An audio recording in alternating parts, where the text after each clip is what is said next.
Tudo bom, pessoal? Sempre que vocês tiverem dúvidas, fiquem à vontade aí para mandar e-mail, se precisar, até alguma videoconferência, alguma videoaula um pouco mais curta para tirar dúvidas. É, isso, Egido. Normalmente eu coloco essa 1 hora aí só para aqueles que estão mais desesperados para poder fazer a entrega. Tem 1 horinha a mais aí de tolerância, digamos assim. Para não colocar 11h59, eu coloco 1 da manhã. Beleza?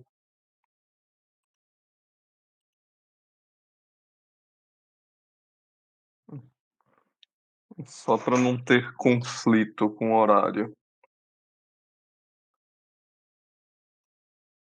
Bom, vamos começar a aula então? Seguinte, pessoal, na aula de hoje a gente então vai continuar a falar sobre circuitos de corrente alternada. Eu tenho um outro material que a gente vai seguir, que vocês vão ver que esse material ele tem até um pouco mais de similaridade com a apostila texto que está lá no Moodle, disponível para vocês.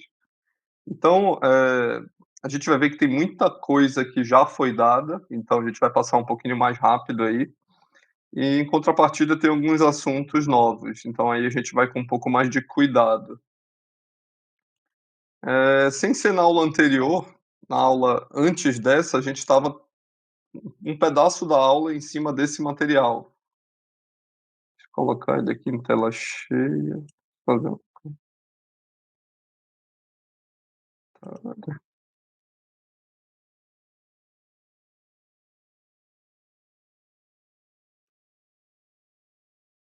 certo. E nesse material a gente apresentou, algumas definições básicas sobre a senoide, falamos sobre o período, valor eficaz, a representação senoidal do sinal de tensão e do sinal de corrente. Ficaram alguns exemplos aqui, algumas questões para serem resolvidas. Comentamos de maneira bem sucinta sobre números complexos. Quem tiver dificuldade, depois entra em contato. E a gente parou um pouco mais adiante aqui. Então a gente viu essa representação fasorial. E eu pedi que vocês tivessem esse entendimento que todo sinal de tensão ou de corrente, eles podem ser representados tanto pela representação senoidal, aqui à esquerda, como pela representação fasorial, aqui à direita. Então ficaram esses exemplos aqui para resolver. Mas na aula de hoje eu quero passar esses exemplos e mais para frente a gente volta e resolve eles. E eu queria comentar com vocês, dando seguimento ao conteúdo, sobre é, entrar na parte de resolução de circuitos em corrente alternada. Então, o propósito da aula de hoje é para a gente falar da primeira e da segunda lei de Kirchhoff, para corrente alternada, e, na medida do possível, já até ir resolvendo alguns exercícios ainda hoje. Para isso, seguindo esses materiais, a gente vai ver que vai ter muita coincidência de conteúdo. Então, eu vou pontuar para vocês aqui o que for mais relevante e vou um pouco mais rápido no que já foi dado. E peço que vocês me deem um alô no chat se eventualmente eu passar muito rápido algum conteúdo. Bom, falando sobre circuito de corrente alternada, então a gente viu que a tensão nada mais é do que o valor de pico, aqui está representado por raiz de 2 vezes o valor eficaz, vezes o seno de ômega t mais um ângulo de fase alfa qualquer. E o mesmo vale para a corrente. Aqui faltou um sinal de igual, tá, pessoal? Aqui teria que ter um igual. Opa.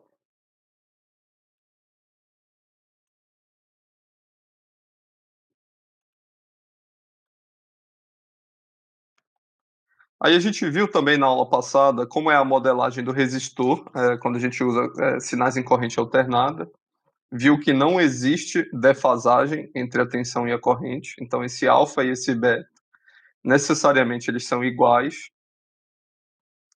Aqui a gente vai ter só uma maneira eh, pouco diferente de representar o que já foi dado, tá? Mas todo esse conteúdo aqui já tem desde aqueles slides que foram dados na aula passada. Então, vai mostrar o resistor e mostra como que faz o equacionamento dele utilizando a formulação ou representação complexa. Então, usando E elevado a j ômega t e tudo mais. Nesse momento, vamos seguir um pouco mais adiante.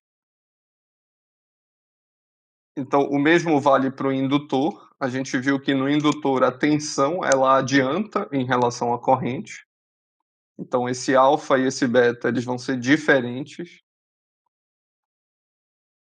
E a gente viu também que existe uma diferença entre a indutância, representado pela letra L, e a reatância indutiva, que é o nosso XL, que é igual a ômega L. Então, basicamente foi isso que a gente viu sobre o indutor. Tem aqui uma representação complexa e que também é o mesmo conteúdo que já foi dado, tá? Peço que depois vocês olhem com carinho isso aqui. E o capacitor, que da mesma maneira, a gente vai ter uma defasagem entre a tensão e a corrente, de modo que a corrente dessa vez está adiantada em relação à tensão, adiantada de 90 graus.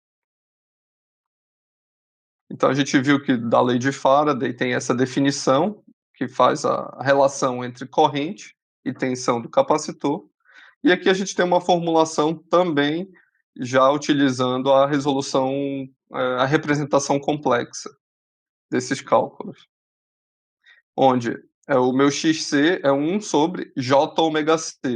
Se eu multiplico o j em cima e embaixo, a gente pode substituir, como a gente vê aqui embaixo, como menos j sobre ômega c.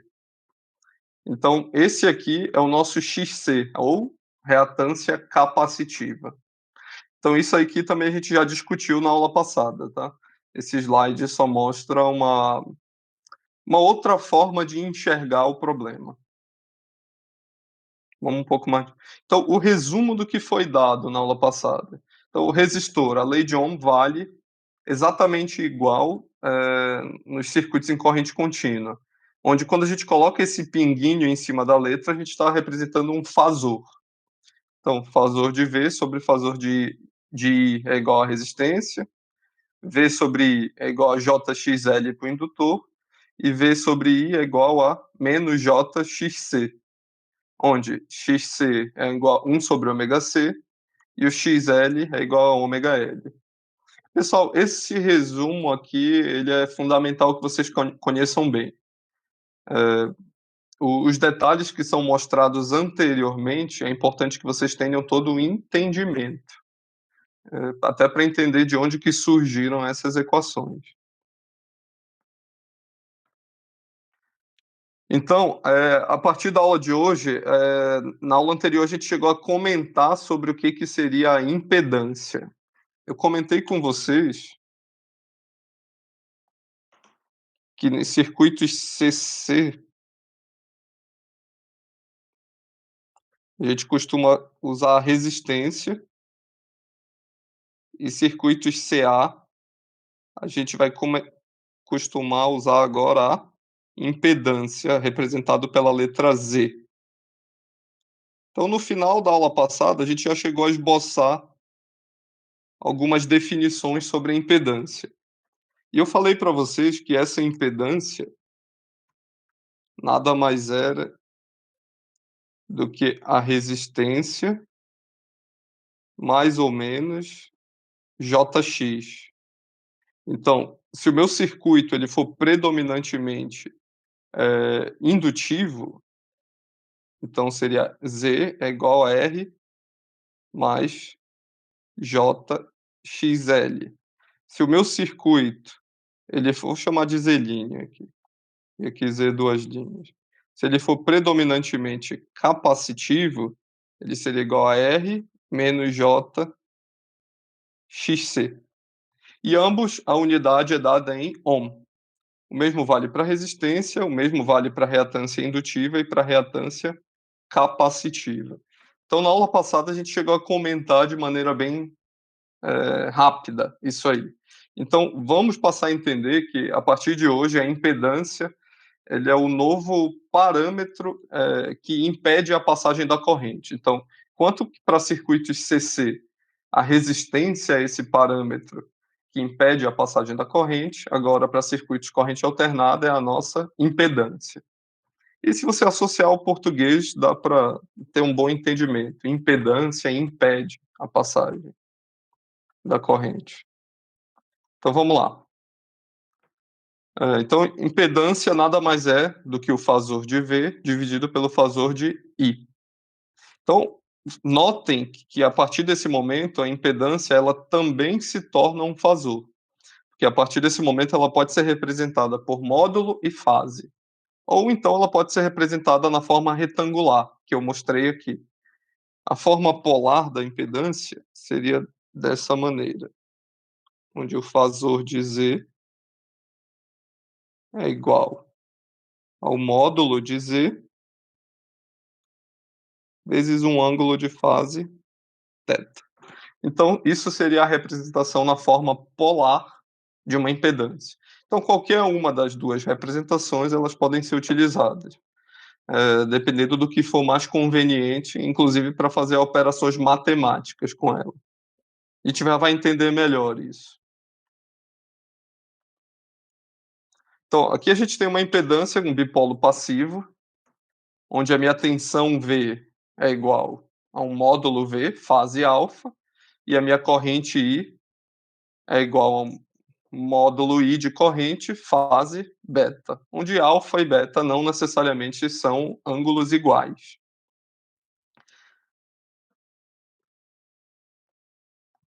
E aqui a gente tem a relação básica para poder fazer a representação dessa impedância. Então, meu fasor de Z é igual ao módulo de Z, uma fase θ ou φ qualquer, também representado em ohm, onde o meu módulo de Z é o módulo da corrente dividido pelo módulo da tensão, e a minha fase, no caso φ, é o ângulo alfa, então é o ângulo da tensão, menos o ângulo da corrente.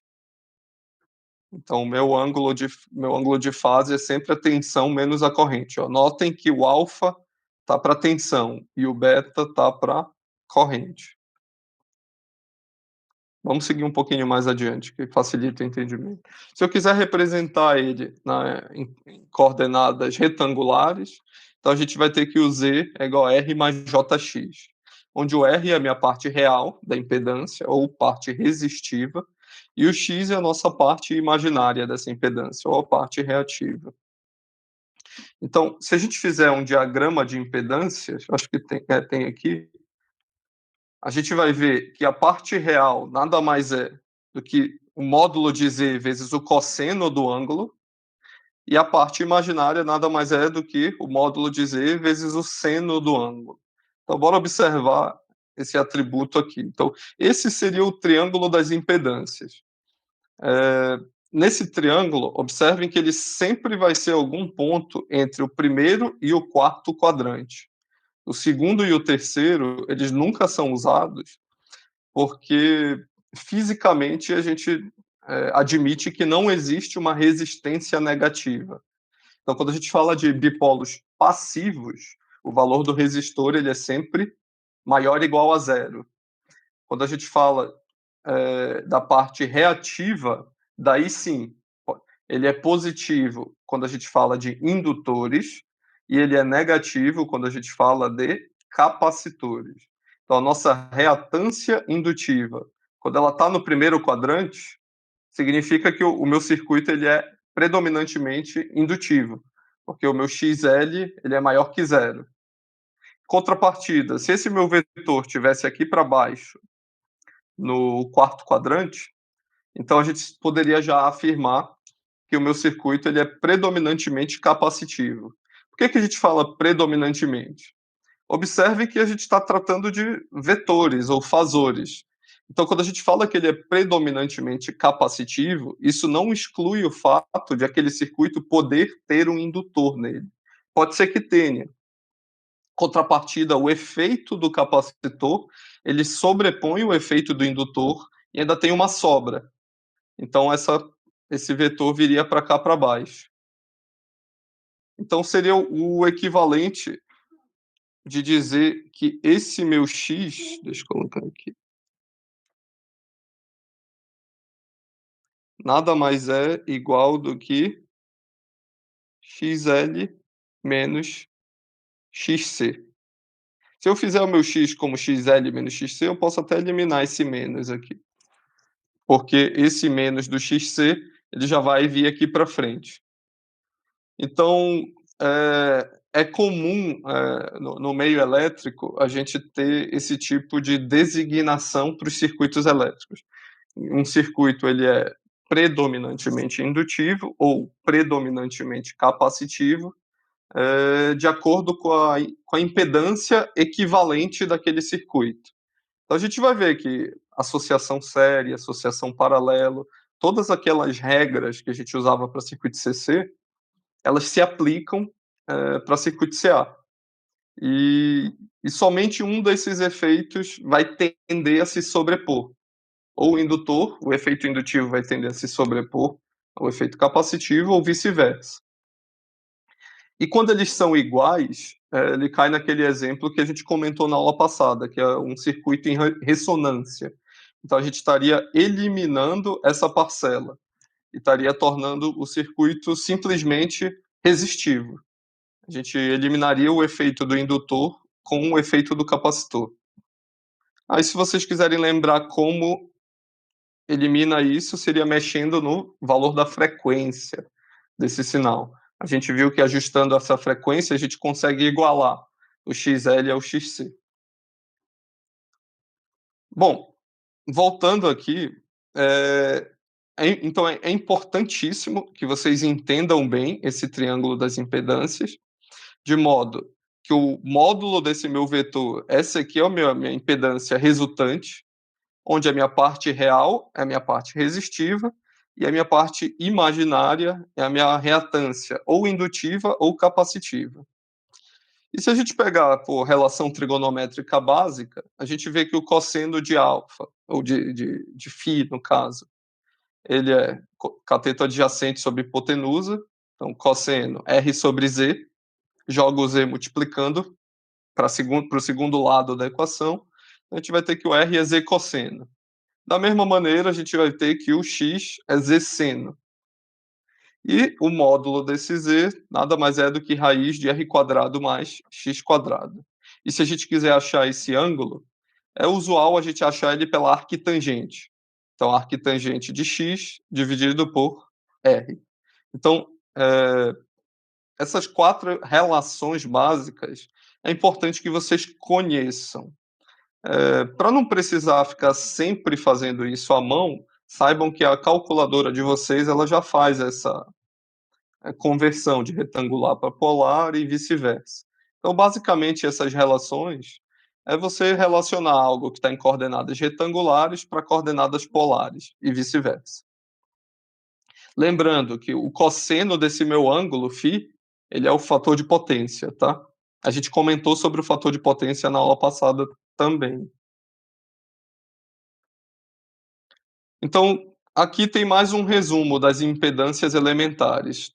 Na primeira coluna, a gente vai ter os valores na representação retangular, e aqui na segunda coluna, a gente vai ter eles na forma polar, ou tipicamente como a gente mostra fasorial. E vocês, durante a resolução de um circuito em corrente alternada, vocês podem ficar alternando isso aqui. Vocês podem colocar no numerador da equação tudo retangular, no denominador tudo polar. Então, de acordo com o que for interessante para facilitar os cálculos de vocês, fiquem à vontade para converter de forma retangular para forma polar. A gente vai exercitar isso e vocês vão ver com mais clareza. Então, retangular, R, JXL e menos JXC. Polar, R. Aqui eu poderia colocar a fase 0 graus. Eu poderia colocar isso aqui.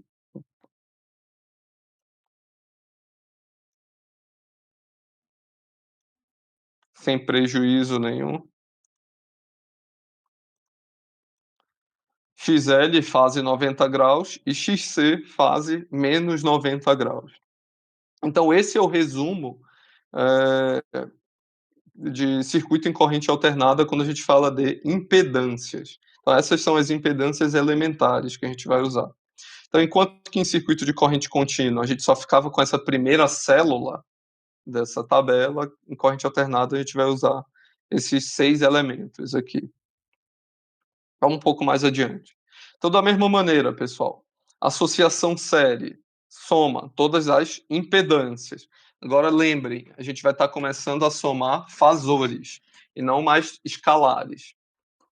E associação paralelo, da mesma maneira, 1 sobre Z equivalente é igual à somatória de 1 sobre Z1 mais 1 sobre Z2 até 1 sobre Zn, que seria o número de circuito de ramos em paralelo. A orientação que eu daria para vocês é que sempre que for fazer soma e subtração, recomendo utilizar coordenada retangular. Sempre que for fazer multiplicação ou divisão, recomendo usar coordenada polar. Facilita bastante a resolução do problema. E a calculadora de vocês já faz essa conversão de maneira bem fácil. Também quem tiver dificuldade, entre em contato comigo. Se eu não me engano, no próprio Moodle tem alguns vídeos que dá algumas dicas de como fazer isso na calculadora.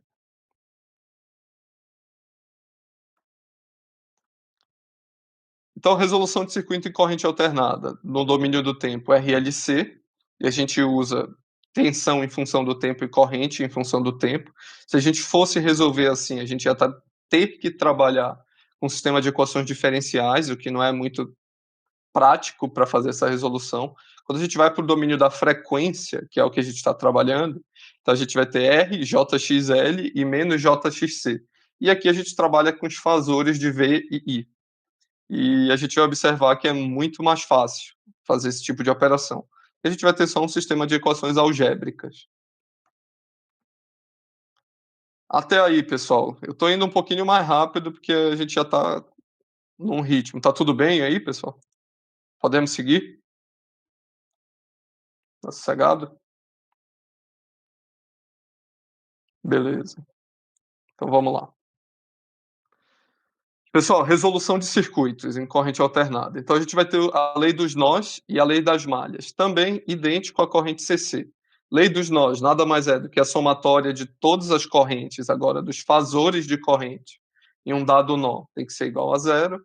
E lei das malhas, para qualquer circuito fechado, para qualquer malha, a soma de todas as quedas de tensão também tem que ser iguais a zero. Então aqui a gente está falando da primeira lei de Kirchhoff e da segunda lei de Kirchhoff. Então, todas aquelas equações que eu mostrei para vocês, acho que foi no segundo dia de aula, ainda lá na USP, na sala de aula, elas valem. Então, para o número de equações para usar a primeira lei de Kirchhoff e o número de equações para usar a segunda lei de Kirchhoff. Então, tudo aquilo é válido, tá, pessoal? A única coisa que muda é que agora a gente trabalha com fasores. Então, ó, aqui a gente tem um exemplo bem básico só para a gente ter um entendimento de como que aplica. Como que resolve um circuito em corrente alternada já com os fasores. Então, para esse circuito da figura, à esquerda, a gente tem um circuito real com esses valores no domínio do tempo, onde a minha corrente seria o meu valor de pico, que é raiz de 2 vezes o valor eficaz, vezes um seno de ômega t mais um ângulo beta qualquer, onde a gente vai ter uma resistência de 30 ohms e uma indutância de 106,1 milihenry. E esse circuito a gente está aplicando uma queda de tensão, uma fonte cuja tensão vale 200 raiz de 2, valor de pico, sendo de 377 T. Quando a gente joga para o domínio da frequência, então fica bem mais simples. A gente vai ter o fasor de V, fasor de I, que a gente pode fazer essa conversão. Acho que aqui no próximo slide é mostrado isso. Não, nem é, mas eu posso rabiscar aqui bem rápido. Deixa eu só... Okay. Então, esse fasor, ele seria só o valor eficaz. Então, ele seria esse I fase beta, esse meu V seria o meu eficaz, que seria 200, fase 0 graus. Então, notem que é o mesmo problema que está sendo resolvido, onde aqui a minha corrente é I fase beta e a minha tensão é 200 fase zero. Só isso. E notem que a minha indutância, eu já representei ela em termos de reatância indutiva. Então, esse J40, se a gente fizer os cálculos, nada, opa, nada mais é do que fazer o cálculo do XL. Seria 2π FL. A gente viu que a nossa frequência é 60 Hz, por causa desse 377 aqui. Já comentou com vocês que esse 377 significa 60 Hz. Então, fazendo a substituição de todos esses valores e um L de 106,1, se fizer essa conta, provavelmente a gente vai chegar nesse valor de 40. Então, aqui a gente vai ter um fasor cujo o meu Z nada mais é do que 30 mais J40 ohm. Então, a minha impedância equivalente nesse meu circuito, compreendida por esses dois elementos passivos, seria 30 mais J40, onde está submetido ao meu fasor V e o meu fasor I. Tudo bem até aí? Então, esse seria, assim, a única coisa que muda, basicamente, entre o circuito de corrente contínua e corrente alternada, e a facilidade de entender por que a gente não trabalha no domínio do tempo, costuma trabalhar no domínio da frequência. E a gente não perde em nada no sentido de informações que estão sendo calculadas.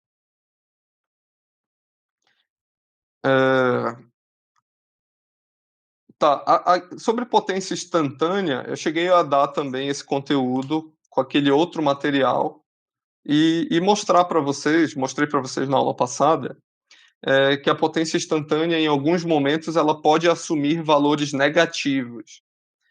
Em contrapartida, a potência média, quando a gente fala de potência ativa, ela sempre é maior ou igual a zero.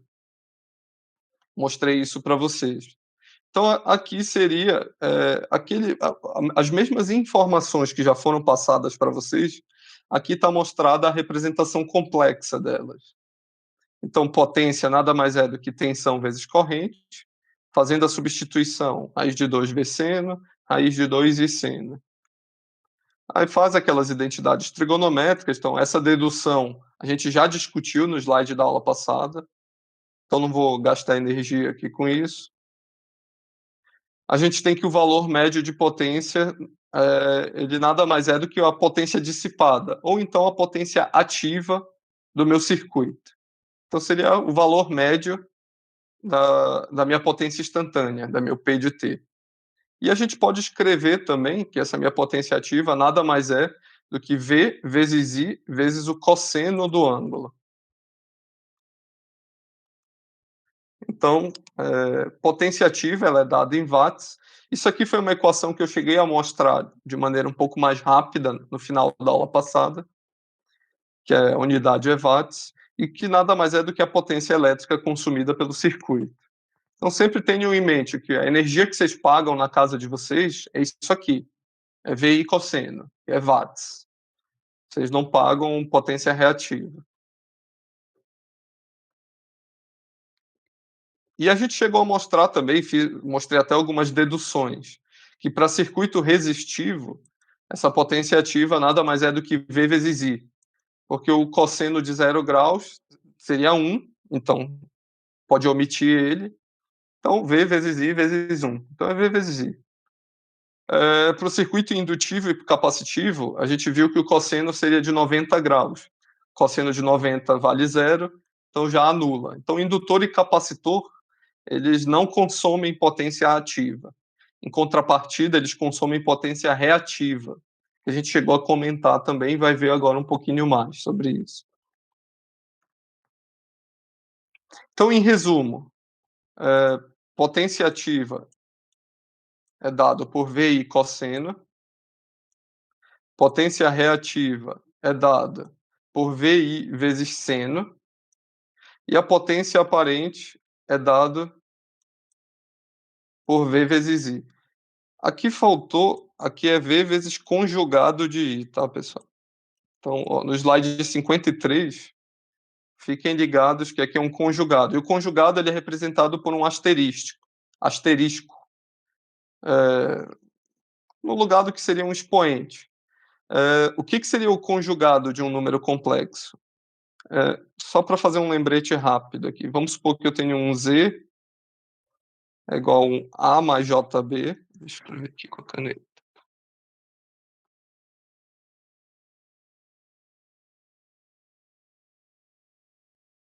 O conjugado desse meu número é só trocar o sinal da parte imaginária. Então, o conjugado A menos JB. Então, sempre que a gente vai fazer o cálculo da potência aparente, é V vezes conjugado de I, certo?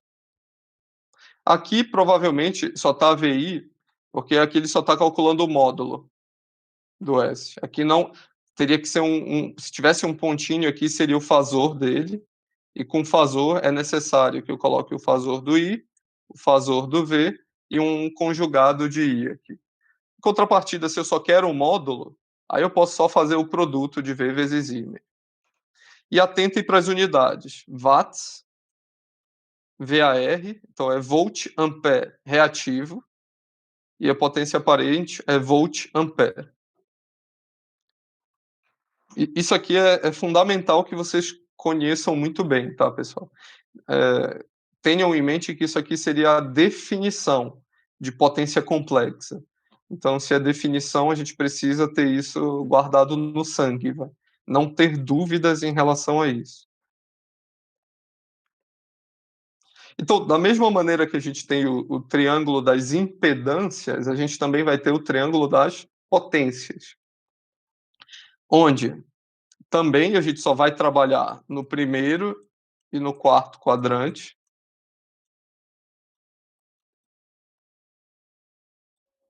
porque a gente admite que não existe potência ativa negativa,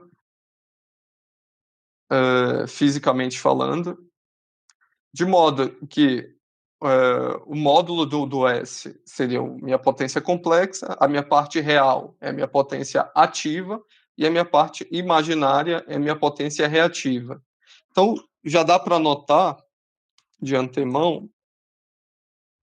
que se o meu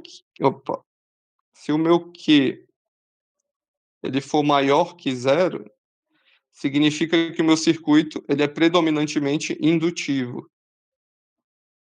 Se o meu Q é menor que zero, significa que o circuito ele é predominantemente capacitivo.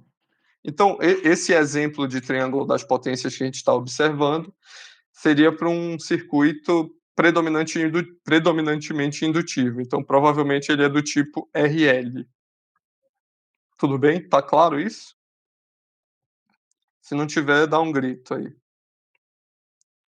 Então, e lembrando, esse triângulo das potências a gente sempre está relacionando eixo X, parte real, eixo Y, parte imaginária. Então, quando a gente fala em circuito de corrente alternada, sempre pensar em números complexos. Então, a partir desse momento, praticamente todas as operações que a gente vai fazer e todas as definições, elas estão no campo dos números complexos. Então, por isso, o meu fasor S é P mais JQ. Então, se o meu Z era R mais JX, agora o meu S, que acabou de ver que ele é P mais JQ.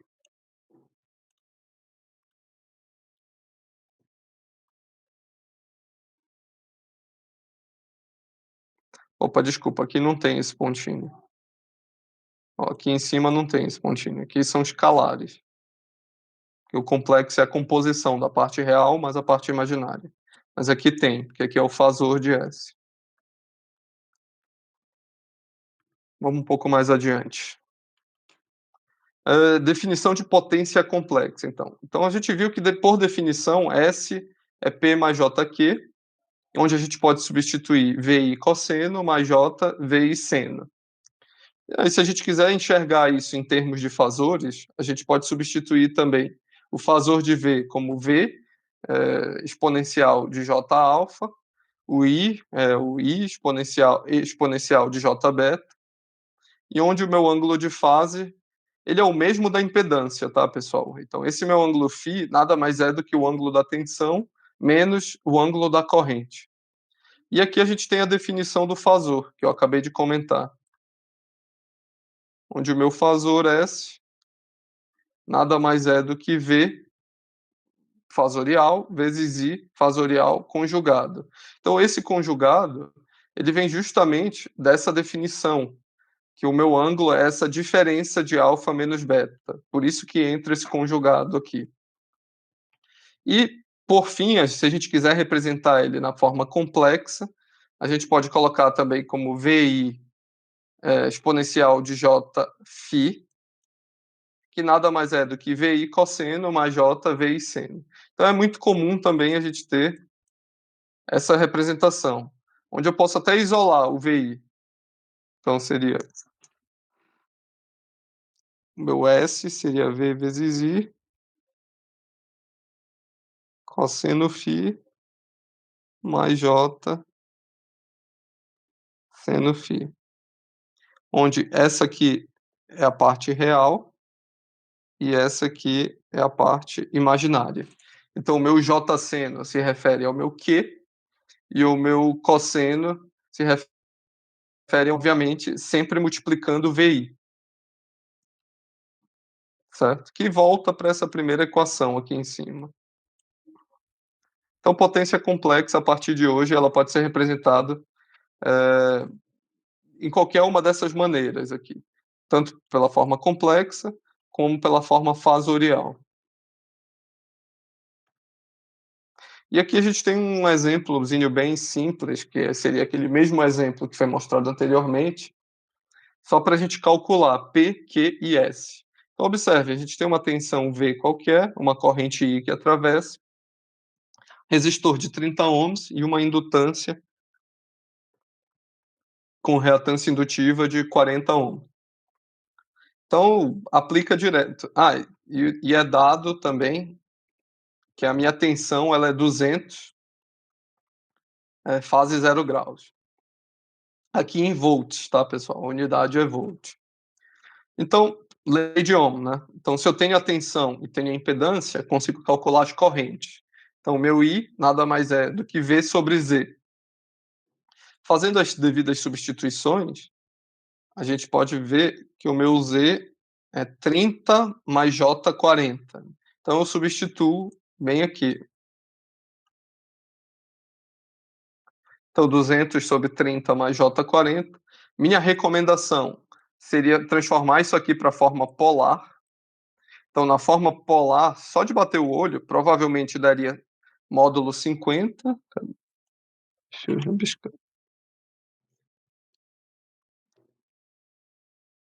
Daria 50.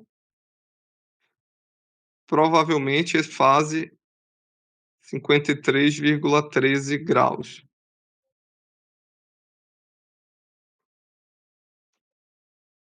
Então, esse 30 mais J40 na forma polar seria 50, fase 53,13 graus. Se esse sinal é positivo, esse ângulo tem que ter um ângulo positivo.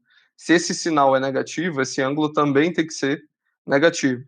E observem que, para impedância, esse ângulo sempre vai variar entre mais 90 e menos 90 graus, para poder corresponder o primeiro e o quarto quadrante.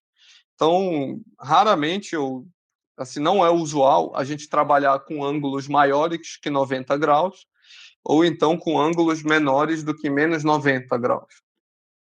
Aí se vocês eventualmente enxergarem ângulos desse tipo, vocês podem sempre dar a volta no ciclo trigonométrico. Então, um exemplo, um ângulo de 360 graus mais 60, que seria 420. Ele pode ser muito bem substituído pelo 60. Você subtrai aquele 300, então volta um ciclo completo e fica com a fase 60 graus. Sempre buscando manter esse ângulo entre mais 90 e menos 90, tá? Aí fazendo essa conta, 200 dividido por 50 vai dar 4. Esse ângulo de fase mais 53 embaixo e 0 em cima, então 0 menos o que está embaixo, fase menos 53,13. Isso eu estou indo um pouquinho mais rápido porque é álgebra com números complexos, tá? Bom, para cálculo de potência, então potência aparente, VI, V conjugado do I, potência complexa. Então, quanto que é meu V? 200 fase zero. Então, notem que aqui já é multiplicação. Aqui também a gente estava fazendo divisão. Então, é usual a gente trabalhar com números em representação na coordenada polar. Então, isso para quem vai fazer na mão, né? Para quem vai fazer na calculadora, a calculadora vai conseguir fazer o cálculo, mesmo que você misture retangular com polar, dependendo da sua calculadora. A HP provavelmente faz. Então, 200 fase zero, e a minha corrente é o valor que a gente encontrou. 4 fase. Aqui trocou o sinal, né? Como é o conjugado da corrente, se aqui é menos, aqui passou a ser mais. Então, 4 vezes 200 dá 800. 0 mais 53,13, 53,13. Se eu quiser jogar para retangular, eu posso. Então, fazendo essa conversão, deu 480 mais J 640. Então, o simples fato de eu jogar para retangular, eu já consigo enxergar instantaneamente qual que é o valor da potência ativa, está aqui representado, e qual que é o valor da potência reativa, que está aqui representado. Então, significa que esse meu circuito está consumindo 480 watts e está consumindo também 640 VAR, o que equivale a um circuito de 800 volt-amperes, 800 VA. Só para dar uma noção, pessoal, um pouco mais prática, é usual aqui nas cidades brasileiras, principalmente aqui no estado de São Paulo, o transformador que alimenta as casas ou comércios de pequeno porte, em geral, eles são de 75 kVA. Então, então, um transformador ele vai ter uma potência aparente de 75 kVA. Então, quilovolt-ampere. Então, o que a gente consome na nossa casa, desde lâmpada incandescente, fluorescente, LED, televisão, computador, geladeira, máquina de lavar, todas essas cargas, que a gente chama de cargas, elas vão ter uma componente que consome uma parcela de potência ativa e vai ter uma componente que consome uma parcela de potência reativa, tá? Em geral, essas cargas comerciais que a gente usa no dia a dia, a potência ativa ela é bem maior do que o valor da potência reativa. Justamente porque a gente precisa que essas cargas realizem trabalho, tá? Então é até daquela definição de potência ativa e potência reativa. A gente precisa que essas cargas realizem trabalho, então eles têm uma tendência a ter esse valor bem mais alto. Não vale para todas as cargas, mas de modo geral, o equivalente da sua casa inteira, o consumo de potência ativa, ele tende a ser bem superior que o consumo de potência reativa. E, e tudo isso ele vai ter que ser abastecido por transformadores de 75 kVA. Existem também transformadores de 15 kVA. Então depende do tamanho da residência ou das residências que estão sendo conectadas àquele transformador. Então vai existir também transformador de 150, 225, 300 e outros valores comerciais. É só para a gente começar a entender que sempre que a gente fala de potência, nem sempre a gente está falando da potência em watts. Algumas vezes a gente vai estar falando da potência em volt-ampere. Em contrapartida, quando você pega a conta de energia para pagar, você vai pagar isso aqui. Sei lá, uma conta de energia padrão pode dar, não sei, 200 quilowatt-hora, por exemplo. Então, para a concessionária de energia, não interessa o quanto você consumiu de VAR, você vai pagar o watt. E durante quantas horas ele ficou ligado ao longo do mês, no caso. Então, isso aqui é interessante já que vocês tenham um pouco de clareza. Um pouco mais.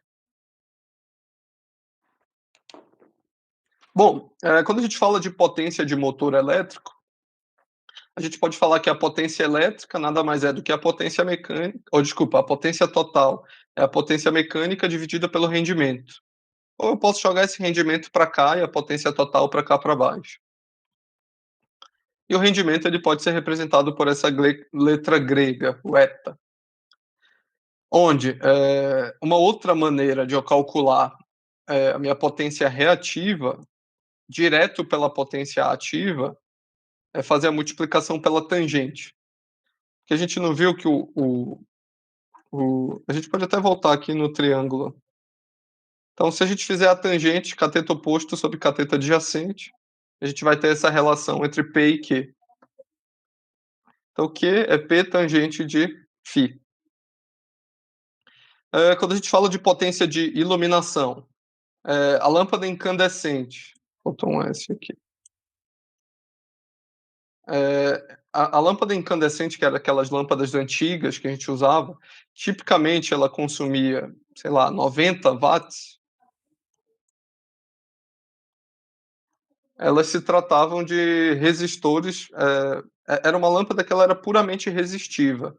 Então o consumo de reativo dela era praticamente nulo, que era um filamento de tungstênio que quando a corrente atravessava, aquele filamento ele provocava essa luminescência. Então o aquecimento dele provocava a geração de luz.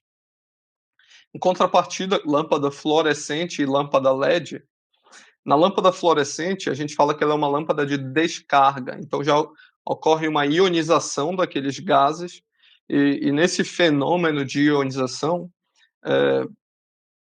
em termos de campos elétricos e magnéticos, ele tem uma predominância num circuito indutivo. Então a gente já vai ter um valor de Q aqui diferente de zero. E o mesmo vale para a lâmpada LED. A lâmpada LED, o princípio de funcionamento dela é por meio de circuitos eletrônicos.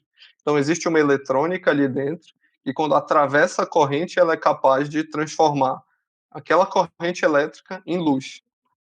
Como a lâmpada LED ela é capaz de fazer essa transformação, ela tende a ter um rendimento bem alto. Então, você não tem muita perda por aquecimento. Em contrapartida, uma lâmpada incandescente você tinha. Então, se você pegar uma lâmpada incandescente de 90 watts, sei lá, ela vai equivaler a uma de 7 watts LED. Porque aqui tem muita perda na forma de calor. Então, essas lâmpadas incandescentes que se usavam antigamente atingiam temperaturas altíssimas. Quem usou talvez lembre que quando você apagava, você precisava esperar um tempo para poder tirar ela do bocal. Bom, voltando aqui um pouco mais para circuito. Então, potência ativa total de uma instalação nada mais é do que a somatória das potências ativas individuais dos elementos, reativa também e aparente também. Só que, em geral, a gente não costuma somar as potências aparentes, porque senão a gente vai ter problema, só se você somar fasorialmente. O usual é você somar as potências ativas mais J, somar as potências reativas. Aqui tem um exemplo de motor de indução. Aqui tem algum exemplo de cargas industriais, só para vocês terem um pouco mais de sentimento. Não vamos gastar muita energia aqui não, mas só para entender. Por exemplo, um motor de indução, ele é dado com uma potência mecânica de 50 HP, que é aquele horsepower, e um fator de potência 0,85. Na aula passada eu comentei, mas foi um pouco mais rápida. Então, só para lembrar, por definição, pessoal, fator de potência ele é representado por P dividido por S, ou então diretamente pelo cosseno do ângulo φ. Então, quando eu falo que meu fator de potência é 0,85, eu estou dizendo que 85% da minha potência aparente ela é potência ativa e o restante é potência reativa. É basicamente isso que está sendo dito. E esse motor ele tem um rendimento de 92%. O que é o rendimento? O rendimento já é a relação entre potência mecânica e potência elétrica. Então, chega a 100% de potência elétrica, mas só 92% é convertido em potência mecânica. E sempre lembrando que 1 HP vale isso aqui watts. Então, a gente pode fazer essa conversão para ter essa potência ativa em watts.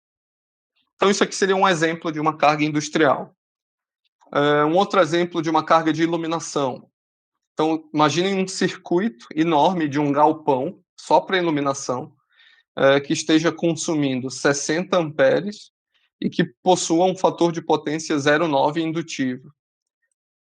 Isso aqui, pessoal, também é outra coisa que a gente vai comentar um pouquinho mais para frente. Sempre que a gente estiver falando de fator de potência, é fundamental que a gente diga se esse fator de potência ele é indutivo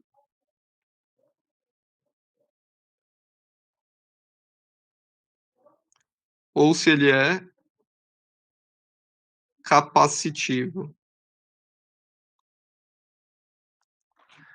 Para saber se um fator de potência é indutivo ou capacitivo, a gente pode olhar o ângulo desse φ.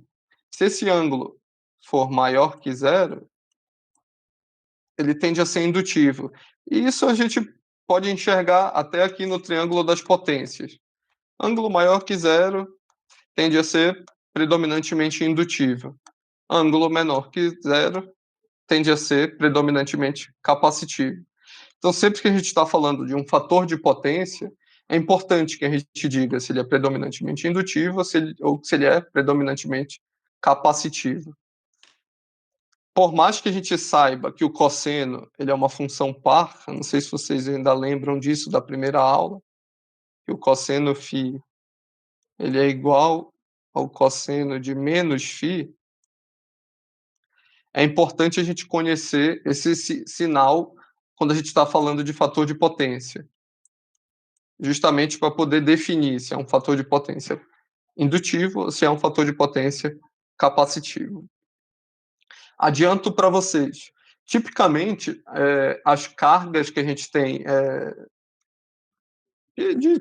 da grande maioria das naturezas, assim, dessas cargas, computadores, lâmpadas, televisões e assim por diante, tipicamente eles têm fator de potência indutivo.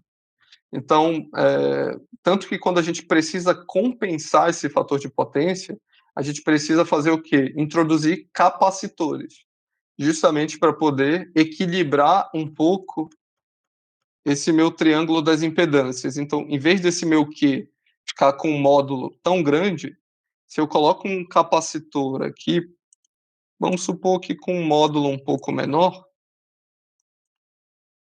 eu vou ter um resultante que vai diminuir a minha parcela indutiva. Então, o meu novo ângulo seria um ângulo φ', onde o meu fator de potência ele estaria cada vez mais perto do 1. Então, quanto mais resistivo o meu sistema, mais o meu fator de potência ele é unitário, porque significa que a minha potência ativa ela tende a ser igual à potência aparente. Quanto maior esse ângulo, o meu fator de potência tende a diminuir. Então, tende a ser 0,9, 0,8, 0,7 e assim por diante. Lembrando que o fator de potência ele sempre varia entre 0 e 1. Então isso aqui seria uma estratégia para correção de fator de potência. Eu introduzi um capacitor, num circuito que seja predominantemente indutivo, e esse capacitor corrige esse fator de potência. Então, um outro tipo de carga seria um forno, por exemplo, com uma potência ativa de 150 quilowatts e uma potência reativa de 80 kVAR, onde a gente pode ter um custo da energia, por exemplo, aqui está R$ 180 por megawatt-hora, considerando que o fator de potência seja maior que 0,92.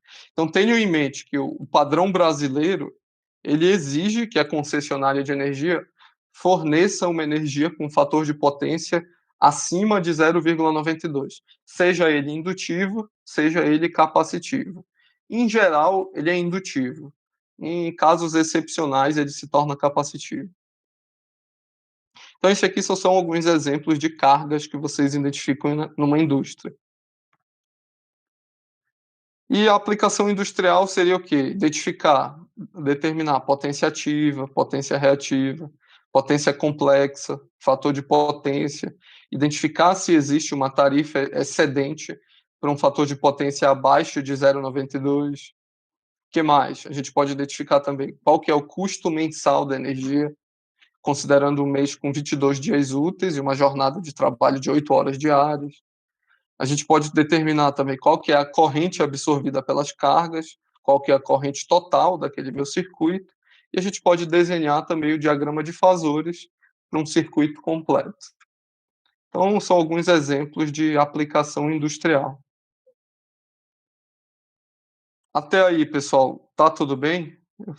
Eu estou indo um pouco mais rápido na aula de hoje.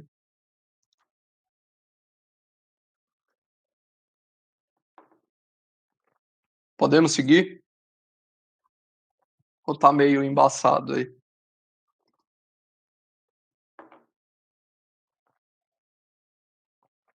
Beleza.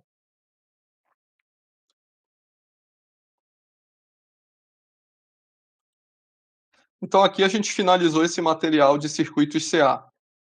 Vocês vão ver que hoje, provavelmente hoje ainda, eu vou colocar mais esses 3 materiais de circuito CA e mais alguns, mas que já é sobre assuntos posteriores. Na aula de hoje eu vou mostrar, pretendo mostrar, assim, o máximo que der desses 3 materiais. Vocês vão ver que muito se repete com o que já foi dado também, só que sempre com uma outra roupagem, uma informação adicional. Esses materiais, eles estão um pouquinho mais parecidos com a apostila texto, que nem eu falei no início da aula. Então é sempre interessante, estudar por eles, até para ter um pouco mais de similaridade do que vocês estão lendo na apostila texto, com o que está aqui exposto nos PowerPoints. Então, dando seguimento à aula, então aqui a gente vai pegar o material agora número 4, circuito CA. Esses materiais, eu peguei pelo professor Fred, que ele tinha, acho que um banco de dados de material que ele conversou com a professora Milana. Então já são materiais que já vêm sendo usados ao longo de turmas anteriores, então é sempre interessante dar uma atenção especial para eles. E eu pretendo disponibilizar eles para vocês, até porque é, eles estão até mais com linguajar mais parecido com o que está na apostila texto. Bom, vamos seguir adiante. Aqui só tem uma definição de circuito CA. A gente mostra que a grandeza, ou ela pode ser representada como uma senoide ou como uma cossenoide. Aqui nesse slide 2, eu já peço que vocês observem. Nesse material, o autor do material, ele definiu a representação senoidal dele por meio de um cosseno. Tem problema? Não, não tem nenhum problema. Então você pode representar o seu sinal tanto por um seno como por um cosseno. Depende do padrão que você adotar. Então tenham em mente que aqui vai ter assim algumas sutilezas de diferenças dos materiais que eu já venho apresentando para vocês. Mas é importante que vocês vejam que tanto a tensão quanto a corrente você pode representar como a referência sendo um cosseno ou sendo um seno. Então depende da referência que você adotar. Isso aí não tem problema nenhum. Mas o que, que é importante é que você mantenha essa referência durante a resolução do problema como um todo. Então a gente vai observar isso nesse material, que ele vai utilizar o cosseno como a referência dele. Então o 0 graus dele está associado à função cosseno. Se ele tiver uma função seno, por algum motivo, a gente vai ver que esse ângulo de fase vai estar defasado de 90 graus, tá? Então, sempre tenham em mente, o que eu mostrei para vocês até então, só colocar aqui. O que eu mostrei para vocês até então, aqui era um seno, nesse material agora é um cosseno. E isso não causa problema nenhum. Aqui a gente só tem uma representação da cossenoide, então vamos passar adiante. Mais uma vez, tensão em função do tempo. Vm cosseno, nesse caso, nos casos anteriores a gente colocava como Vm seno. Lembrando que o Vm é raiz de 2 vezes valor eficaz. Se a gente quiser colocar na representação de vetor girante, a gente pode colocar como Vm e elevado a j ômega t vezes e elevado a j θ. E se a gente quiser colocar na representação fasorial, Vm sobre raiz de 2 e elevado a j θ. Então, notem que é o valor eficaz aqui, e o ângulo de fase θ. E então aqui a gente tem o valor eficaz de uma grandeza cossenoidal. Então, isso aqui é mais do mesmo, tá, pessoal? A única coisa que mudou é que agora ele está colocando uma cossenoide. Aqui é só uma revisão de números complexos, não pretendo gastar energia aqui, então forma retangular e forma polar. Peço que vocês atentem a esse slide, o slide 5 desse material. Para quem esqueceu como que faz essa conversão, é importante vocês verem que essa arquitangente aqui, ela é uma função quando a gente está trabalhando no primeiro e no quarto quadrante, e que a gente precisa somar 180 graus quando a gente está no segundo e no terceiro quadrante. Peço que vocês revisem isso. Então tá aqui, 3 mais J4, forma polar é 5 mais 50, fase 53 graus, 3 menos J4, então se aqui é negativo, aqui ficou negativo. Aqui menos 3 mais J4, se a gente fizer a conversão, ficou 5 fase 126, e menos 3 menos J4, 5 fase menos 126. Notem que vai ser pouco usual a gente colocar esse valor negativo para resistência. Então isso aqui seria só um exemplo de conversão.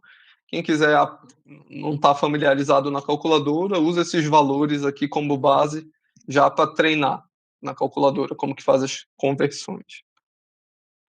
Bom, soma e subtração. Soma a parte real com real, imaginária com imaginária. Vamos adiante. Multiplicação e divisão. Multiplica módulo com módulo, soma fase com fase na multiplicação, e na divisão, divide módulo com módulo e subtrai a fase de cima com a fase de baixo. Então também não tem muito mistério. Então aqui seria a multiplicação, aqui seria a divisão. E quando a gente fala de complexo conjugado, a gente só faz o quê? Mudar o ângulo da parte imaginária ou então mudar o sinal do ângulo na forma polar. Então é equivalente, sempre que a gente estiver trabalhando com complexo conjugado. E aqui tem algumas dicas, né? 1 sobre j é igual a menos j. Então isso aqui eu acredito que vocês já estejam familiarizados. Se não tiverem, dê uma revisada aqui que vai ficar como material de suporte para vocês. Então, aqui eu estou reafirmando que os circuitos CC eles são válidos, os conceitos. Primeira e segunda lei de Kirchhoff, que foi que a gente acabou de comentar. A parte de convenção no sentido da fonte e da carga também. Associação série e paralelo também. A parte de transformação de estrela-triângulo, triângulo-estrela também. E todas as técnicas de resolução também são válidas. Parte de converter uma fonte de tensão para uma fonte de corrente e vice-versa. Fazer a resolução por análise de malha também é válido. Fazer a resolução pelas correntes fictícias de Maxwell também é válido. E também é válido utilizar o teorema da superposição. foram aqueles teoremas que a gente mostrou até na sala de aula ainda. Então aqui também tem um pouquinho mais do mesmo. Então o circuito e corrente, circuito resistivo, lei de Ohm, V igual a R vezes I. Circuito indutivo também lei de Ohm, só que jogo o J⍵L aqui para a esquerda. Pessoal, essas definições, elas são exatamente as mesmas que estão naqueles outros slides que eu mostrei. Então não vamos gastar energia aqui. E circuito capacitivo também é lei de Ohm, só que agora é menos J sobre ômega C, nosso XC, joga ele dividindo para cá. Qual que é o resumo da prosa? Então, quando a gente tem um circuito resistivo, a nossa impedância é igual a R. Quando é circuito indutivo, a nossa impedância é igual a J⍵L. Quando o circuito é capacitivo, é menos J sobre ômega C, tudo em ohm.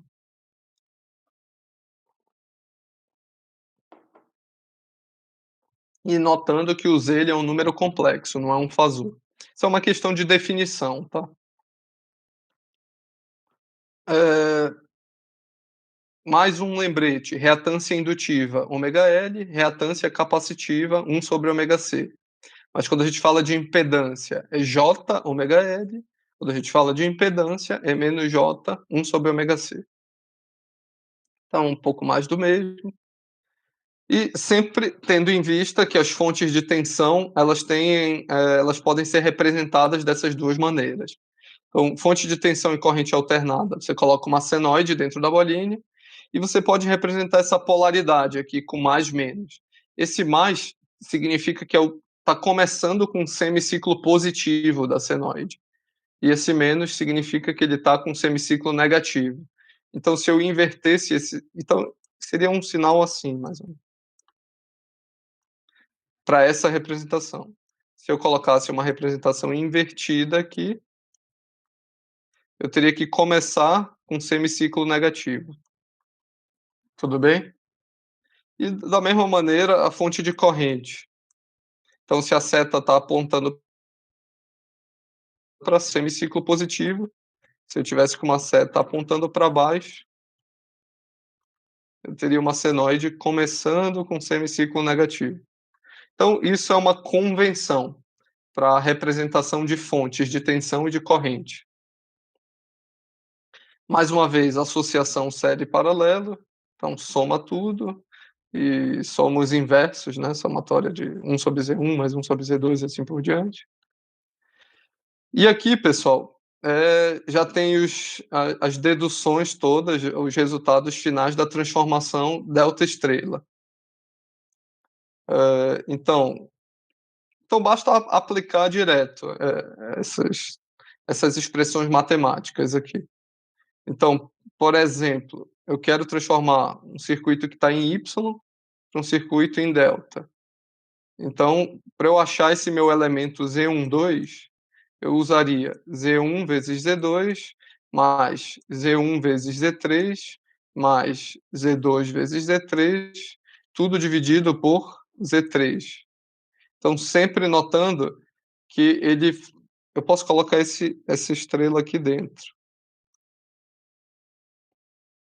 Que o meu Z12, ele sempre vai dividir pelo elemento que está oposto a ele. Mesma coisa o Z13, ele vai dividir sempre pelo elemento que está oposto, que seria o Z2. Mesma coisa o Z23, vai dividir sempre pelo elemento que está oposto a ele, que seria o Z1. Aqui é Z1, tá, pessoal?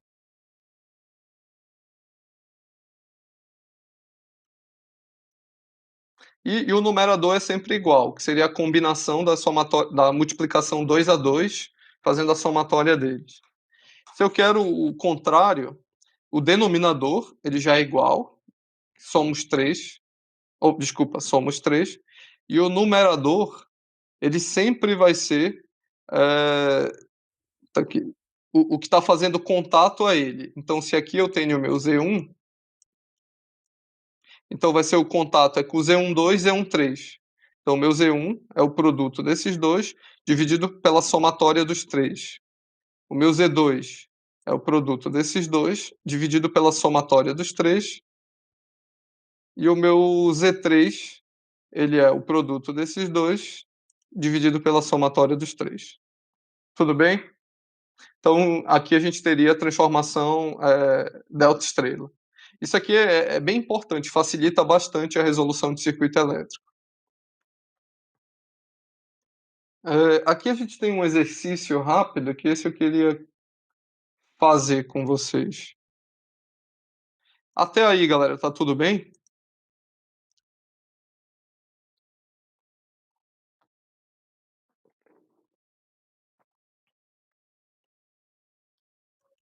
Podemos seguir aí?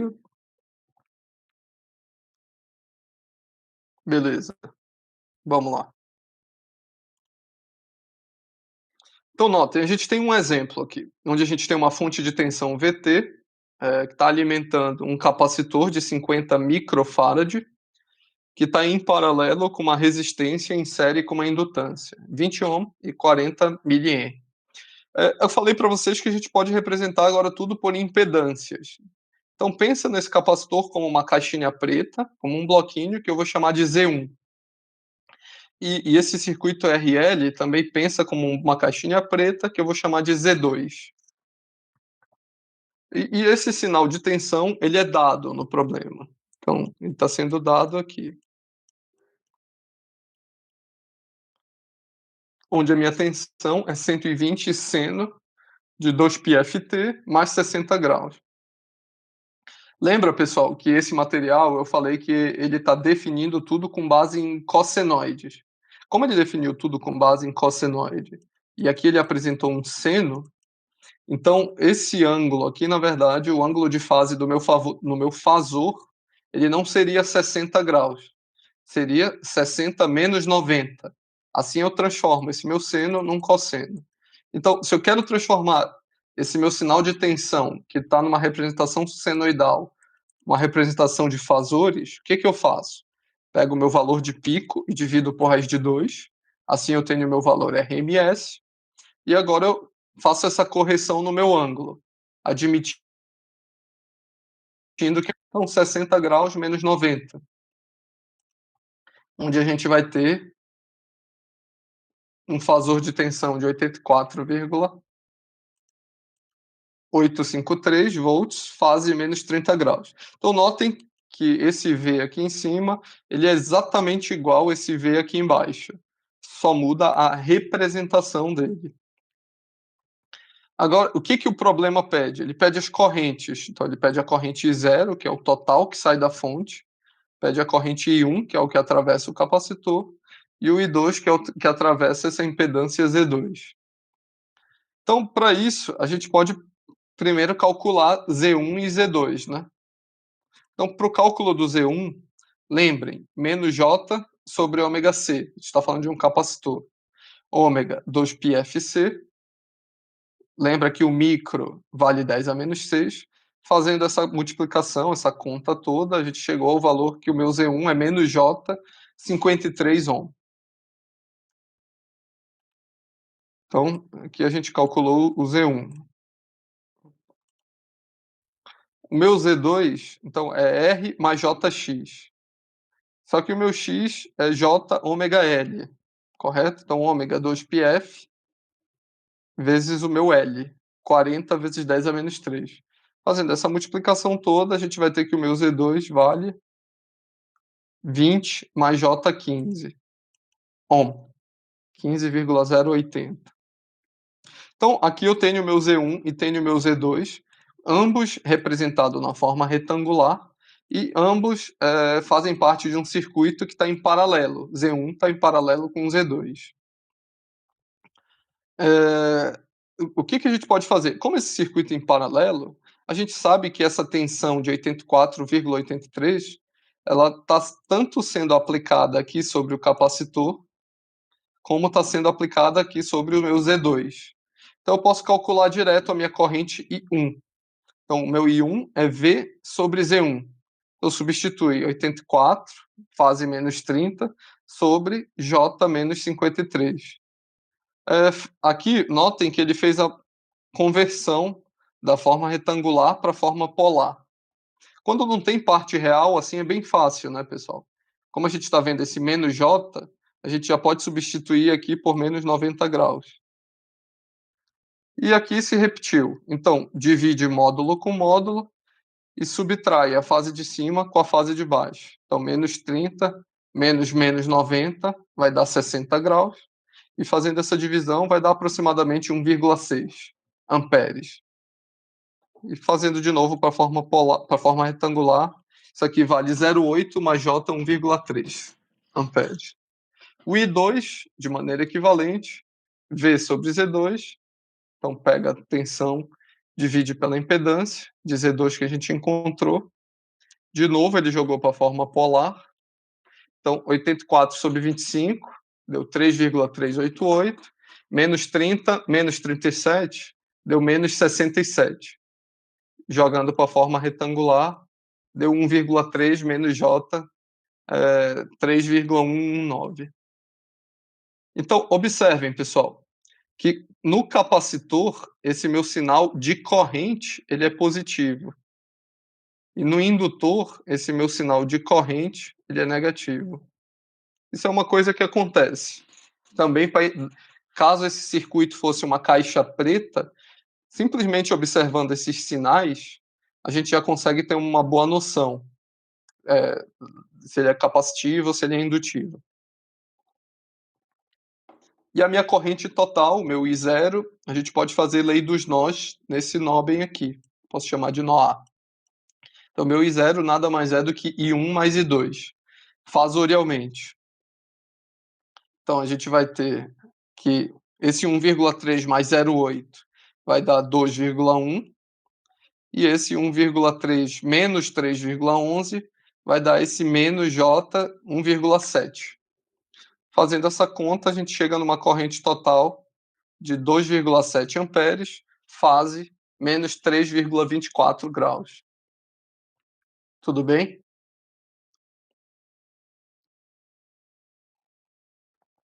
Pergunto para se eu quisesse perguntar para vocês, esse meu circuito equivalente aqui, capacitor, resistor e indutor tem esse em paralelo. A minha tensão, ela tem fase menos 30 graus. A minha corrente tem fase menos 39 graus. Quem está adiantado em relação a quem? A tensão está adiantada em relação à corrente ou a corrente está adiantada em relação à tensão? Respondam aí, alguém responde aí no chat. E a pergunta seria, esse meu equivalente, ele seria predominantemente indutivo ou ele seria predominantemente capacitivo? Sempre lembrando, R, R 0 graus, L, o V está adiantado do I, e o C, o I está adiantado do V.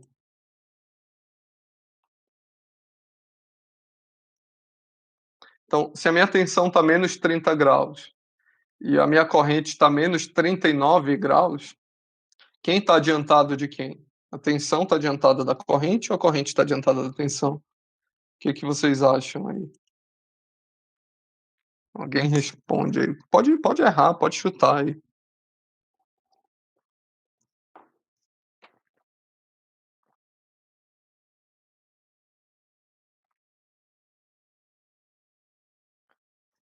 Mais uma vez, aqui a tensão está menos 30 graus e a corrente está menos 39. Meu circuito ele é predominantemente indutivo ou ele é predominantemente capacitivo? Essa seria a pergunta.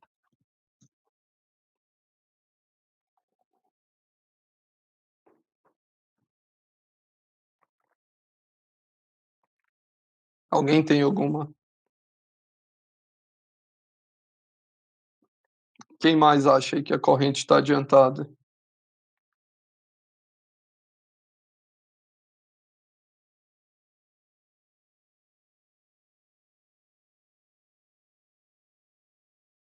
A corrente está adiantada, né? E o que significa que a corrente está adiantada? Que o circuito é predominantemente capacitivo, então.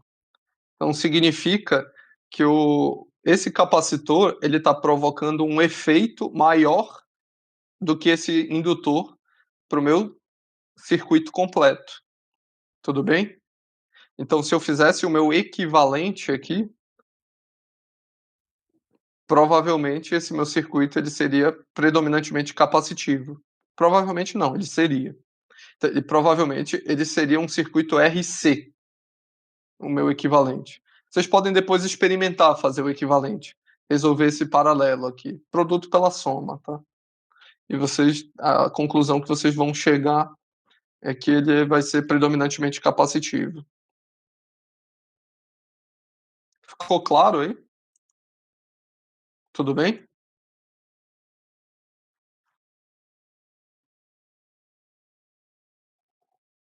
Uhum, beleza.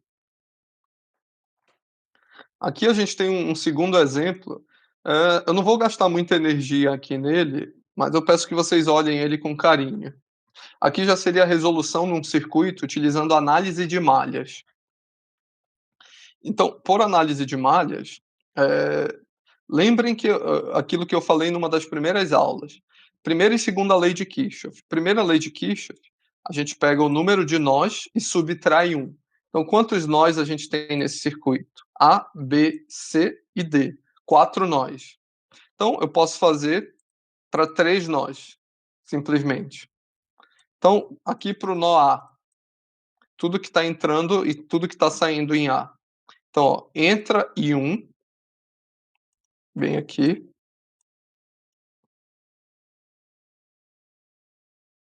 depois sai 4 amperes, fase 0 graus, e sai I2. Então, os dois vieram com sinal negativo. Então, aqui eu tenho primeira lei de Kirchhoff. Opa, deixa eu fazer com a caneta.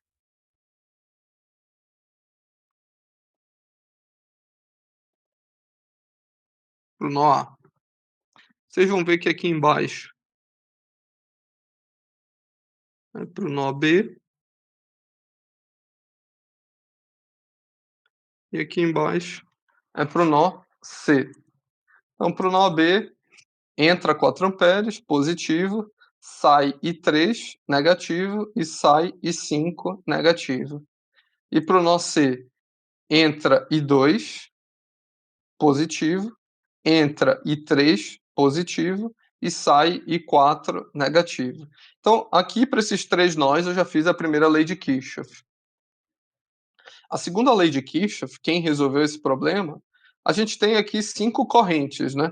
Se eu tenho 5 correntes, faltam 2 equações. Então ele pegou outras 2 malhas. Essa primeira malha aqui, deixa eu ver se eu lembro. Se eu não me engano, foi 2 e 5. Cadê? Aqui, 12. Então, essa primeira malha, essa malha menor aqui, onde ele colocou o sentido da corrente.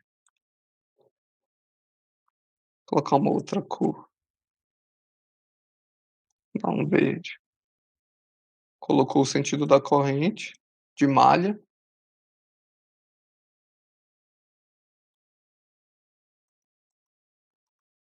Então, o sentido da corrente de malha. Então ele vai fazer -2 e 5, porque o I5 está contrário ao sentido da corrente. -12, 0 graus, que seria a queda de tensão aqui. E mais 2 e 4, seria para cá. Já está no sentido da corrente. Então, isso aqui seria a primeira malha. A segunda malha, eu lembro que ela é meio diferente. Se eu não me engano, é essa A, B, D, C, volta pro A. Deixa eu só checar aqui. Podia ser qualquer uma malha, tá, pessoal? É porque quem resolveu o problema pegou essa malha aqui. Hã, não, começa aqui, vem pra cá, pra cá,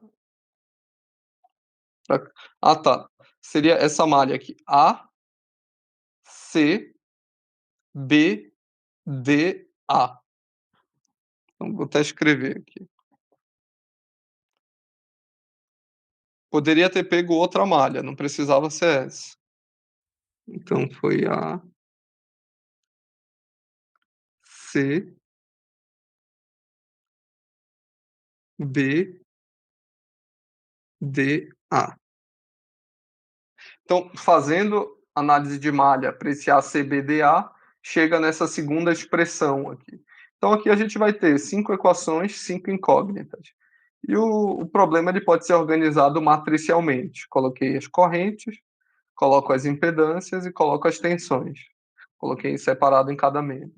Resolvendo esse sistema de equações, acredito que a calculadora de vocês resolve isso tranquilamente. Então a gente vai chegar nesses valores, né? 2, 4, 7, 2 e 4 amperes, com as respectivas fases, 90, 153 e assim por diante. O que o problema pede? Ele pede a queda de tensão em V4. Então eu preciso do I4 e eu posso multiplicar por 2 ohm. Então meu V4 é 2 vezes I4. O I4 a gente encontrou esse valor, 2,828, fase menos 45. Fazendo essa multiplicação aqui, 5,656, fase menos 45 graus. Então, isso aqui seria a queda de tensão em cima desse resistor.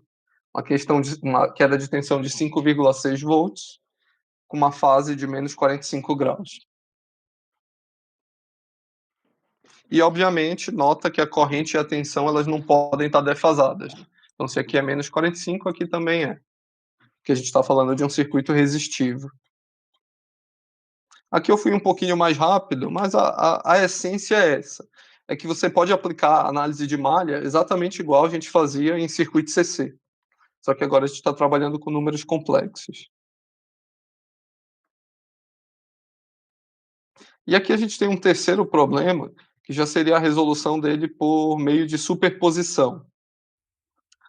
Deixa eu ver se eu resolvo ele agora.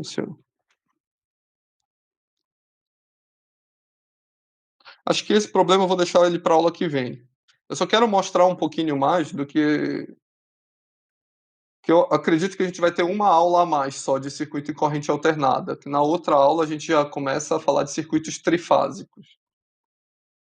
Então, aqui, pessoal, vocês podem até olhar, eu vou disponibilizar hoje esse material, ele é sobre superposição. Eu só vou dar umas dicas para o entendimento dele.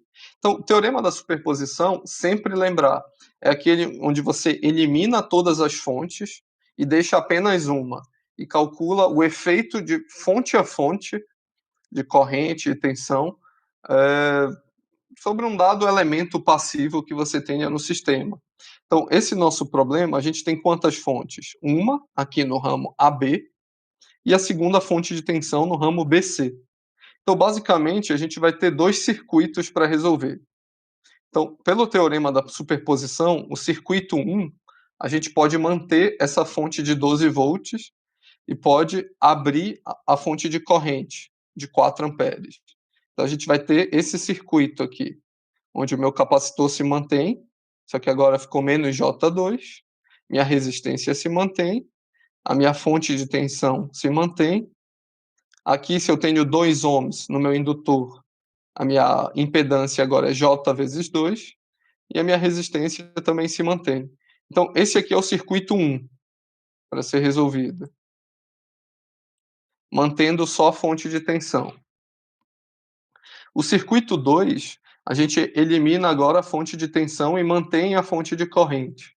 Só que lembra, para eliminar a fonte de tensão, a gente faz um curto-circuito. Quando a gente elimina a fonte de corrente, a gente faz um circuito aberto. Então aqui, ó, notem que ficou um curto-circuito. E o resto do circuito foi mantido. Então, menos J2, J2, 2 e 2.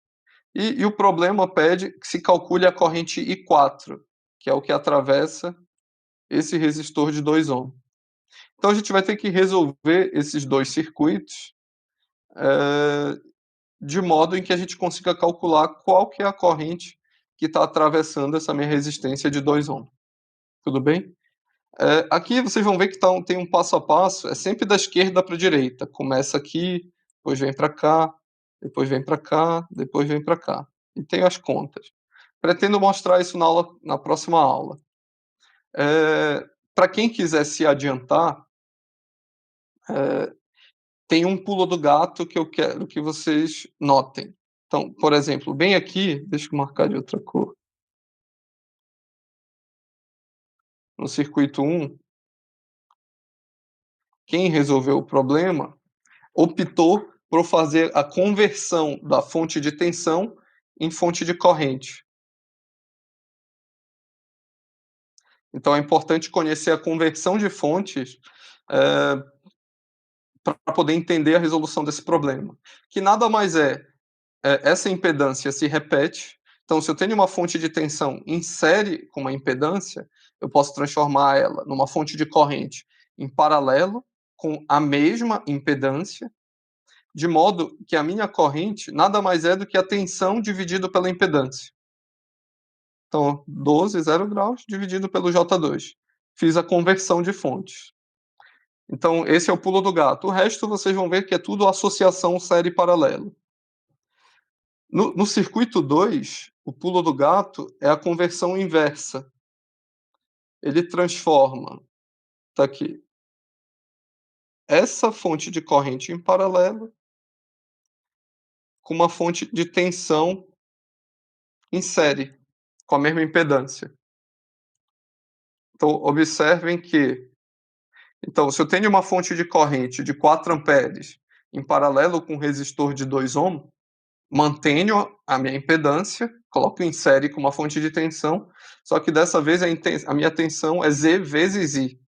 Então, é tudo por lei de Ohm, pessoal. V é igual a Z vezes I. Encontrei a minha tensão aqui. No slide anterior, mesma coisa. V é igual a Z vezes I. Só que eu quero I. Então, o meu I é V sobre Z. E foi o que ele fez aqui, 12 dividido por J2. Então, é só isso. A conversão de fontes nada mais é do que você usar a premissa da lei de Ohm e manter as impedâncias. O que estava em série vai para paralelo e o que estava em paralelo vai em série. E o resto seria associação de circuitos. Então, se vocês olharem isso aqui com calma, eu tenho certeza que vocês têm condições de entender os passos que foram executados aqui. E aqui a gente vai ver aqui no final, o meu I4, ele calcula com uma soma do I4 do circuito 1 mais o I4 do circuito 2. Então a gente vai ter que ver o passo a passo para encontrar os resultados, de modo que a gente consiga encontrar esse I4. E o V, de novo, a lei de Ohm, Z vezes I. Então tenho 2 ohms multiplicado por essa corrente I4, que ele chegou naquele valor de 5,657 fase menos 45 graus. Então pode ver que o problema é o mesmo, um sendo resolvido por superposição, o outro sendo resolvido por análise de malha, e o resultado final também foi o mesmo. E a única observação assim que eu peço que vocês atentem seria essa conversão de fontes, que quem resolveu esse problema optou por fazer. E da mesma maneira, a sequência da esquerda para a direita, desse circuito vem para esse, vem para esse, vem para esse, desce para cá, depois vem para cá, depois olha os cálculos que a pessoa fez, certo? Então aqui a gente finalizaria esse material 4. Tudo bem, pessoal, até aí? Ah, tá. Isso, no caso de escolher outra malha, seriam outras equações, mas o resultado tem que ser o mesmo, necessariamente. E vai ser o mesmo. Se você equacionar tudo certinho, vai ser o mesmo resultado, com certeza. Às vezes, a escolha da malha, ela facilita o cálculo. Mas se vocês forem fazer pela calculadora, tanto faz. Beleza? Ó, aqui nessa aula 5, pessoal, eu já vou disponibilizar também e já adianto que eu não pretendo gastar energia aqui, porque aqui ele é um material só sobre potências, defasagem entre potência ativa e reativa, o que é uma corrente em fase com a tensão. Então, tudo isso a gente já discutiu. Então, eu vou passar aqui bem rápido, só para vocês terem uma noção. Então, aqui a gente só está mostrando defasagem entre tensão e corrente. Nesse caso, a gente vê que para esse circuito resistivo não tem defasagem. Para o circuito indutivo, a gente já vê que tem defasagem, e é de 90 graus. onde o V está adiantado do I, é só vocês observarem que para o mesmo ponto da senoide, cadê? Então, ó, eu posso comparar esse ponto com esse ponto. Então a gente vê que esse ponto ele começou antes desse. Então significa que a minha tensão ela está adiantada em relação à minha corrente. Ou então que a minha corrente está atrasada, né, em relação à tensão, tanto faz. Pode olhar das duas maneiras. Aqui tem as mesmas deduções de cálculos de potência. Observem que esse material 5 ele também usa o cosseno na definição dele, enquanto que nos outros materiais a gente usou o seno. Mas é aquela mesma definição que já estava naquele slide, a mesma dedução. A gente chega naquele mesmo valor de potência instantânea, que eu comentei com vocês que a gente elimina essa segunda parcela, a parcela que varia no tempo. E a gente fica só com a primeira, que é Vm/m sobre 2, ou então V vezes I, quando a gente fala de valor eficaz. Então aqui só tem alguns plots dessas figuras, só para vocês visualizarem um pouco melhor o que a gente já discutiu. Então, para a indutância, observem que a potência instantânea ela é simétrica aqui. Logo, essa potência vai ser zero. Enquanto que para o resistor, ela está aqui sempre no eixo positivo. Significa que essa potência ela é maior que zero. E para o capacitor também ela é simétrica. Significa que ela vai ser zero também. A potência instantânea não, né? Mas a potência média sim. Então aqui a gente tem as mesmas definições de potência ativa, reativa e valores eficazes. Mais uma vez fala sobre o indutor, capacitor. Então a gente vê que são materiais complementares. Eles estão abordando as mesmas coisas, só que eles complementam um ao outro. Aqui a gente tem um exemplo só para poder visualizar essas correntes e tensões. Não vamos gastar energia aqui nisso também. Aqui a gente teria um exemplo para fazer o cálculo de potência ativa e potência reativa. Que eu peço também que vocês deem uma olhadinha. Se alguém tiver alguma dúvida, me pergunta, que dependendo do número de dúvidas eu mostro na aula que vem.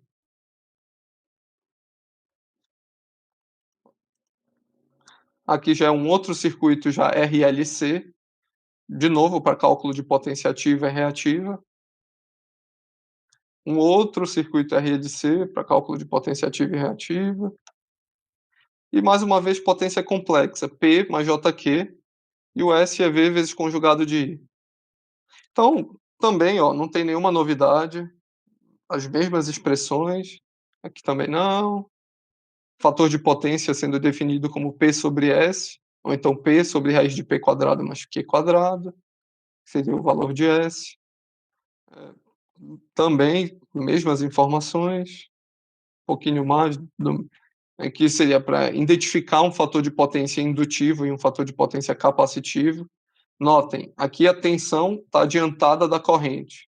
Se a tensão está adiantada da corrente, significa que ele tem característica de indutor. Então a gente fala que o fator de potência é indutivo. E aqui a corrente está adiantada da tensão. Então, o fator de potência é capacitivo. Mesmo triângulo das potências. Aqui, essa parte de correção de fator de potência, eu vou mostrar isso para vocês na aula que vem. Então, aula que vem, eu quero mostrar fator de potência e gastar a aula inteira resolvendo o circuito. Então, a gente vai ter esse exemplo 1, exemplo 2, exemplo 3 e exemplo 4. E exemplo 5. Verdade, ó, tem 8 exemplos. Então, a aula que vem, eu quero mais gastar energia apresentando a resolução de circuitos para vocês. E agora eu queria só fazer uma presença bem rápida. Alguma dúvida aí, pessoal?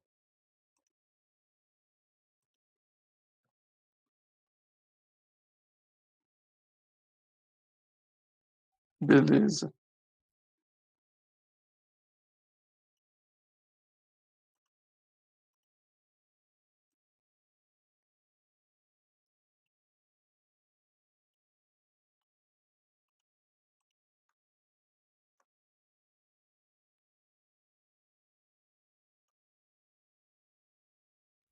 Então, Gustavo.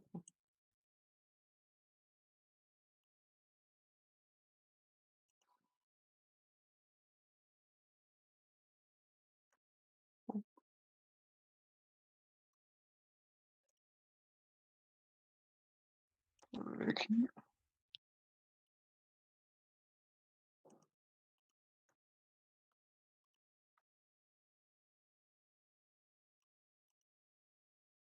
beleza, só salvar aqui esse arquivo. Cenário de trabalho, dia 14/4. Beleza, pessoal, acho que por hoje é isso. Então, aula que vem, ainda acredito que seja a última aula sobre circuitos de corrente alternada. Vocês estão dispensados aí por hoje. Quem tiver dúvida, fica à vontade aí de me chamar. E eu devo disponibilizar hoje, mais para o final da tarde, esse material ali no Moodle, que daqui a pouco eu ainda tenho uma outra aula. Tudo bem? Obrigado aí pela presença, pessoal. Bom dia aí para vocês.